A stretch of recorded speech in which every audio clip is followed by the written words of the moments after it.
ఈరోజు సండే కదా, పిల్లల కోసం మటన్ కీమా తెచ్చారు. శుభ్రంగా కడుక్కొని ఇలా పెట్టుకోవాలి. ఈ లోపల స్టవ్ మీద ఇలా బాండ్లీ పెట్టుకొని ఆయిల్ వేసుకొని ఆనియన్స్ వేసుకొని వేపుకోవాలి. గ్రీన్ చిల్లీస్, పుదీనా వేశారు. కొంచెం అల్లం పేస్ట్ వేసుకోవాలి ఇలా పోపులోనే. అందులో కీమా వేసుకోవాలి.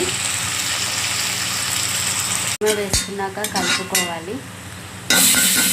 లో అత్తమ్మ ఆల్రెడీ ఉప్పు వేశారు. ఉప్పు వేసాక ఇట్లా బాగా ఉడుకుతుంది.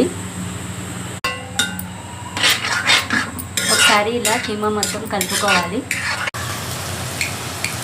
పోపులో అల్లం వేసుకున్నాం కదండి, ఇప్పుడు కీమాలో కొంచెం అల్లం వేసుకొని కలుపుకోవాలి. పసుపు వేసుకోవాలి. ధనియాల పౌడర్ వేసుకోవాలి. కారం వేసుకోవాలి. అన్నీ వేసుకొని ఇలా ఒకసారి కలుపుకోవాలి. ఇలా మంచిగా కలుపుకోవాలి. కలుపుకొని మూత పెట్టుకోవాలి.